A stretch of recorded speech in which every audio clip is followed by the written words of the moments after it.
इगतपुरीमधील अपहरण आणि 400 कोटी घोटाळा प्रकरण। या प्रकरणी अपहरण आणि घोटाळ्याचा तपास आता SIT कडे वर्ग करण्यात येतोय। या प्रकरणी विशेष तपास पथक गठीत करण्यात आले। 400 कोटी रुपयांच्या चलनातून बाद झालेल्या जुन्या नोटा, आर्थिक व्यवहाराशी संबंधित अपहरण, मारहाण आणि खंडणी प्रकरणी विशेष तपास पथक स्थापन करण्यात आले। फिर्यादी संदीप पाटील यांचे 22 ऑक्टोबरला घोटी सिन्नर उड्डाण पुलाजवळून अपहरण करण्यात आलेले आहे। संशयितांनी त्यांना पिस्तुलाचा दाग दाखवून मारहाण केली।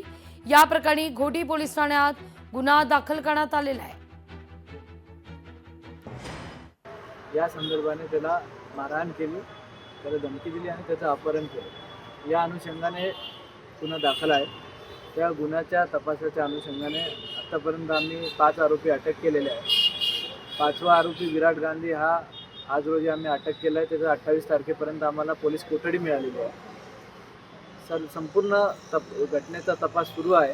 तपासासाठी एक स्पेशल इन्व्हेस्टिगेशन टीम तयार केलेली आहे। त्या स्पेशल इन्व्हेस्टिगेशन टीममध्ये मला हेड केलेला आहे आणि सध्या तपास सुरू आहे।